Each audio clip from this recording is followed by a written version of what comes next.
ও হ্যাঁ, কিভাবে এডিট করব? জি, আপনি হাত দুইটাকে লাভের মতো করে দেন, লাভের মতো। লাভ লাভ, ওকে? হ্যাঁ হ্যাঁ, আচ্ছা, মানে দুজনের হাতকে লাভের মতো অ্যাড করে দেবো। ওকে, মানে লাভের মতো করে দেবো। আচ্ছা আচ্ছা, করতেছি আমি। হ্যাঁ হ্যাঁ, নেন টাকাটা রাখেন। হ্যাঁ, টাকা, অনেক বড় টাকা। হ্যাঁ, করেন।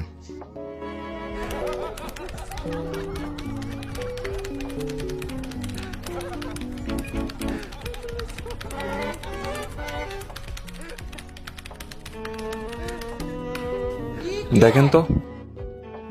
আরে এভাবে না, হাত দুটোকে বরাবর রেখে করবেন, বরাবর, যাতে উঁচা নিচা না হয়। আপনি যেভাবে কইতেছেন ওইভাবে অনেক কষ্ট হবে। ধরেন, আরো কিছু টাকা রাখেন। হ্যাঁ, নেন, এবার করেন। ঠিক আছে, মানে হাত দুইটাকে বরাবর রাখতাম। হ্যাঁ হ্যাঁ, বরাবর।